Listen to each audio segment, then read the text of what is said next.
There is a lie that has been sold to this generation, a deception so widespread, so deeply ingrained that most don't even recognize it as a lie. It's this idea that you can control your own destiny, that your strength, your willpower, your intellect can break open every door in your life. Just push hard enough, just believe in yourself, just keep speaking the right words, and everything you desire will come to you. But let me tell you something, there is no greater delusion than self-reliance. The belief that you are strong enough, wise enough, capable enough to open every door on your own is not just foolish, it's destructive. And the reason many of you have been knocking on doors that refuse to open, the reason you have grown weary and frustrated and even bitter, is because you are still clinging to the lie that you can do this on your own. You can't. I don't say this to crush you, but to free you. Because the moment you recognize your own inability is the moment you are closest to the truth. You were never meant to be the master of your own fate, the ruler of your own life. You were never meant to carve your own way through this world, forcing doors open through sheer determination. You were meant to depend. You were meant to surrender. You were meant to walk in humility, acknowledging that you are not enough, but He is. Look around you. Look at the world, at the people striving, clawing, climbing over one another to get ahead. Look at those who seem to have everything: power, success, influence, and yet they are empty. Why?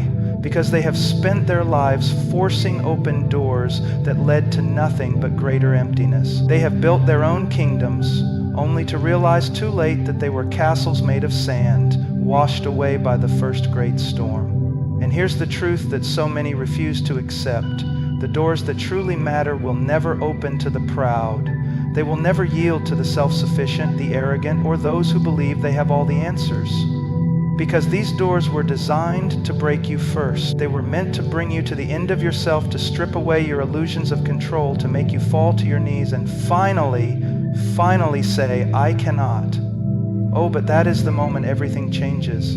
That is the moment when the real doors begin to open. Not the doors of self-made success, not the doors of fleeting pleasure or temporary achievement, but the doors that lead to something lasting, something eternal. But I tell you this, and I tell you with urgency, you must come to that place willingly. Because if you refuse, if you keep believing in yourself and your own strength, life will teach you the hard way, and it will not be gentle. Some of you already know what I'm talking about. You've tried everything. You've knocked until your hands are bloodied. You've fought for things that never lasted, and now you're tired. You're standing before a door that will not budge no matter what you do. And you don't understand why. I'll tell you why. Because you have not yet broken. You have not yet surrendered. Oh, I know, surrender is not a popular word. It offends our pride. It sounds weak. But let me ask you, how strong are you really? How much control do you really have? You can plan for tomorrow, but can you guarantee you'll wake up to see it? You can chase wealth, but can you keep yourself from losing it in an instant? You can build a reputation, but can you stop it from crumbling? No, you can't. So why do you still hold on to the illusion? Why do you still pretend? I say this because I love you. You must come to the place where you can finally say, I cannot, and not just with your mouth, but with your life, with your heart, with every ounce of your being. Because until you do, you will keep finding doors that lead nowhere, doors that deceive, doors that take more than they give. And let me tell you something even harder to hear. Some of you are knocking on doors that were never meant to open. Some of you are pleading with God to let you walk through something that if He allowed it would destroy you, and in His mercy He has kept it shut, and yet you rage against it, convinced that you know better. You don't. And the sooner you accept that, the sooner you will find the path you were truly meant to walk. There is a door that is waiting for you, but it will not open to the one who is still trying to prove himself. It will not open to the one who refuses to bow. It will not open to the one who thinks he can manipulate, force, or earn his way through.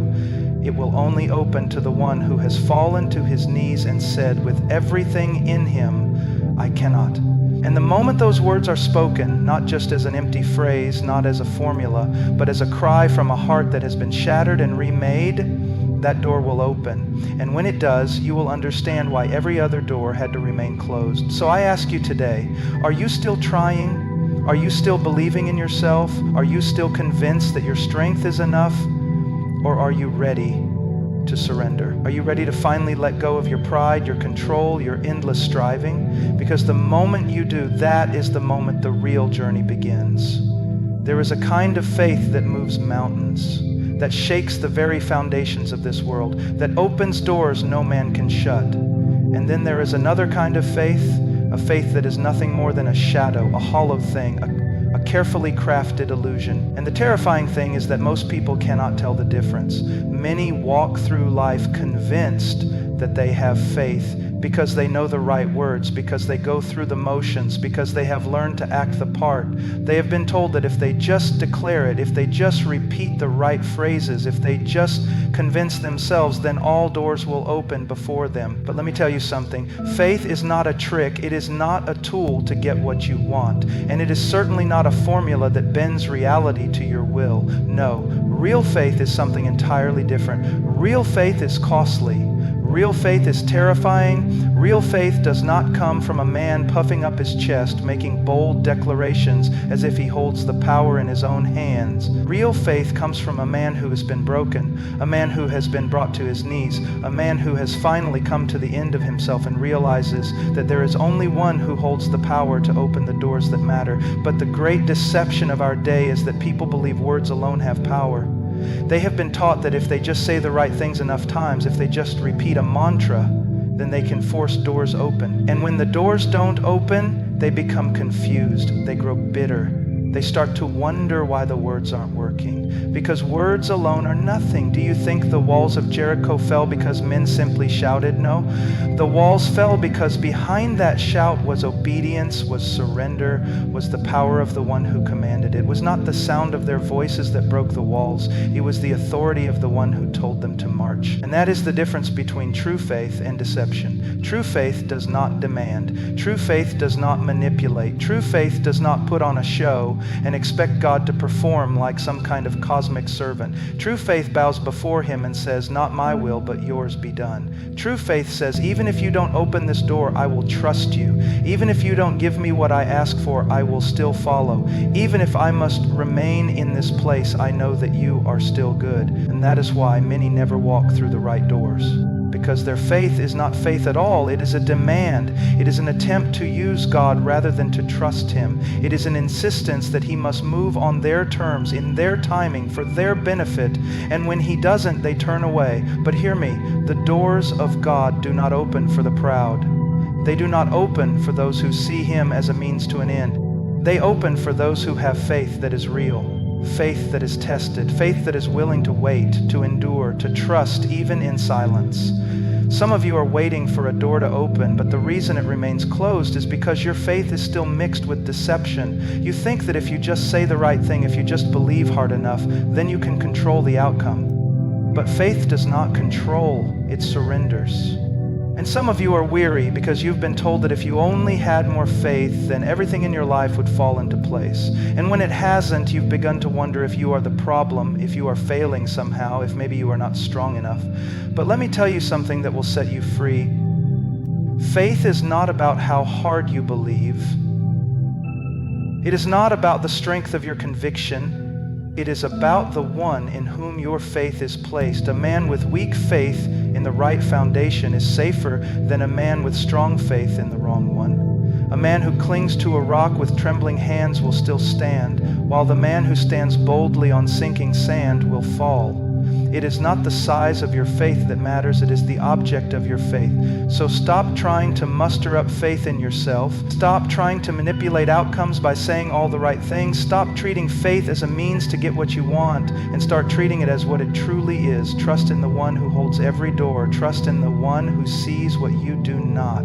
Trust in the one who will open the doors that are meant to be opened and close the ones that would destroy you.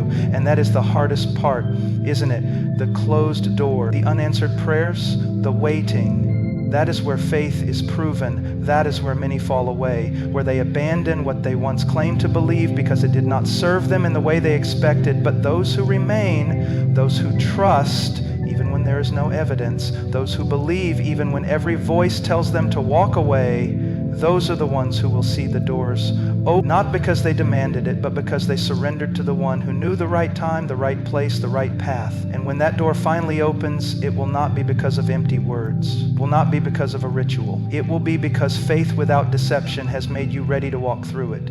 It will be because your heart has been refined, your motives purified, your desires aligned with something greater than yourself. And that is when you will understand why every other door had to remain closed. So I ask you today, is your faith real? Or is it just a mask, just an attempt to control your life under the guise of belief? Are you truly trusting, or are you just trying to manipulate? Because the difference will determine whether the door you seek will ever open. And if you find yourself waiting longer than you expected, if the door remains shut despite your prayers, do not despair. Do not walk away. Do not assume that silence means abandonment, because the waiting is not wasted. The delay is not denial. The process is the preparation for the door that is meant for you. And when it finally opens, you will know that it was not your words that did it. It was not your efforts. It was not your declarations. It was Him. Only Him, always Him. Some of you are standing before doors that will not open, and you're wondering why. You've prayed, you've pleaded, you've done everything you know how to do, and yet nothing has changed. And I know the questions that creep into your heart because I've asked them myself. Why is this so hard? If this is the right path, why does it feel like every step forward meets resistance? But I need you to hear me. The struggle does not mean you're on the wrong path. The trial does not mean the door is closed forever. It means you're being tested. It means you're being prepared. It means that before that door can open, something in you must be refined, must be broken, must be made new. Because let me tell you something few are willing to say. God is not interested in simply getting you through a door. He is interested in making you the kind of person who can walk through it rightly. He is interested in forming you into someone who can bear the weight of what is on the other side.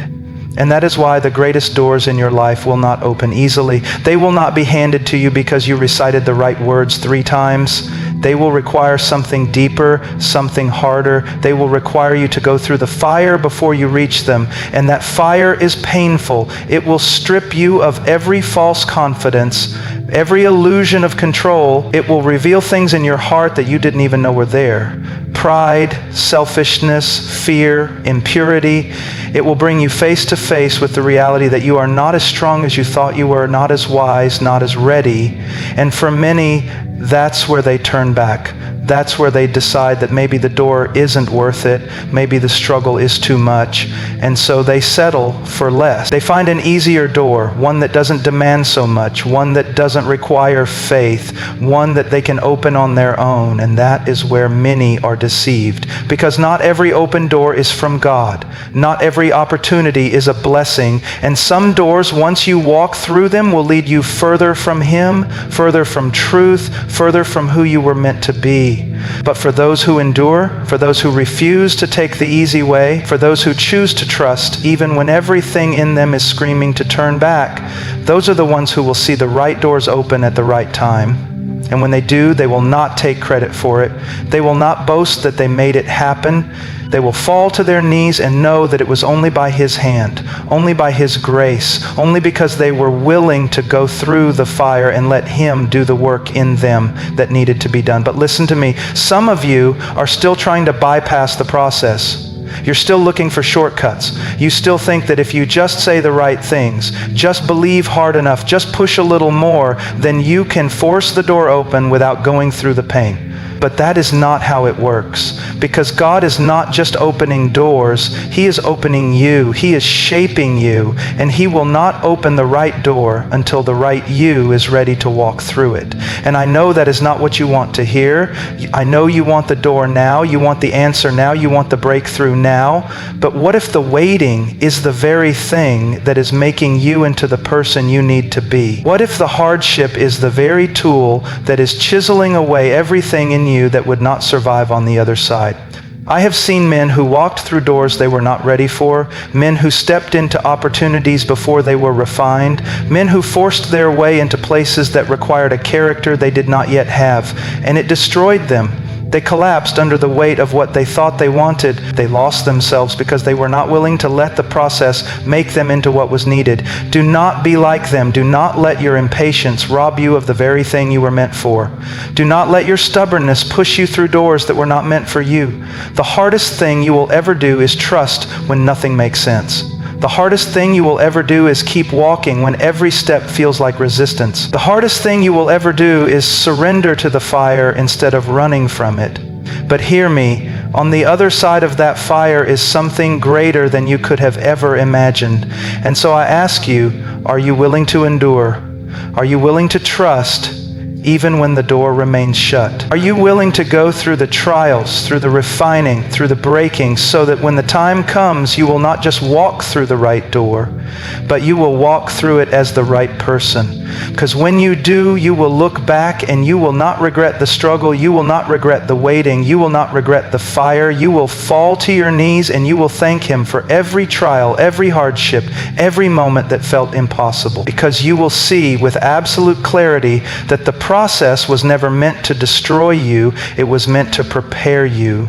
And when that door finally opens, you will know without a doubt that it was never you who opened it, it was Him.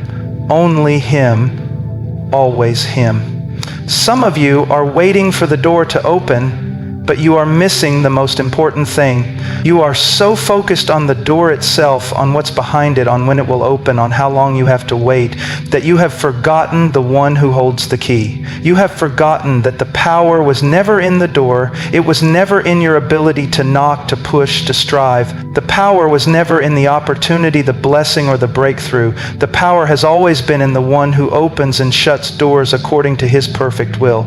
And here is the great deception that so many have fallen into. They believe that if they just say the right words, if they just follow the right steps, if they just manifest enough desire, then they can force the door open. But hear me, God is not manipulated. He is not swayed by empty words. He is not moved by those who see Him as nothing more than a means to an end. Because this is the question you must ask yourself. Do you want the door or do you want Him? That is the real test. That is what separates those who truly seek after Him from those who only seek after what He can give. Because there are many who cry out, but their hearts are not crying for Him. They are crying for the things of this world, for success, for security, for comfort. And so they stand before a door demanding that God open it, promising that they will serve Him if only He does this one thing for them. But that is not faith, that is not surrender, that is not love, that is self-serving religion, and it will always lead to frustration because God does not answer prayers that place Him in second place. He does not open doors for those who love the door more than they love Him, and this is why so many of you are standing in frustration because deep down your heart is still divided. Deep down your desire for the door is greater than your desire for the one who opens it. And God in His mercy will not give you something that will pull you further from Him. So I ask you today, if the door never opened, would He still be enough? If you never got what you were praying for, would you still love Him? If He took away every dream, every opportunity, every blessing, would you still bow before Him and call Him good? Because if the answer is no, then you have found the real reason the door remains closed. And I know this is hard to hear. I know this cuts deep because we have been trained to believe that if we just have enough faith, if we just pray the right way, then we will get what we ask for. But true faith does not demand.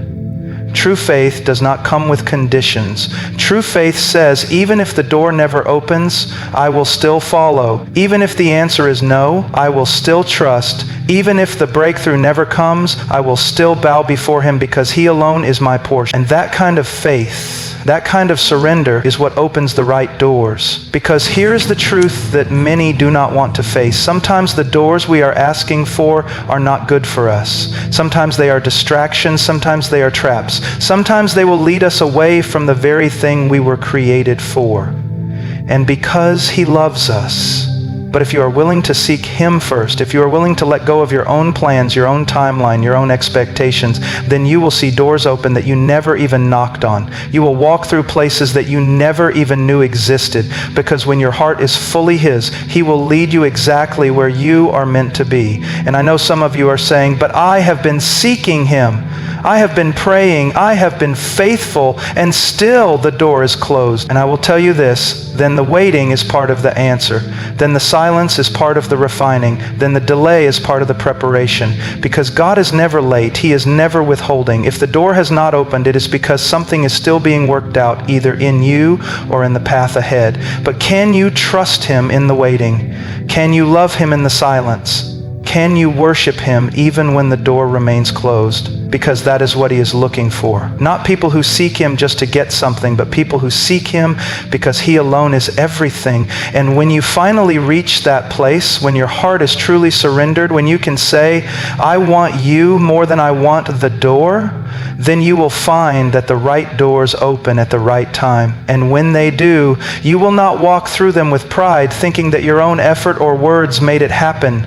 You will walk through them with humility, knowing that it was always Him, only Him, always Him.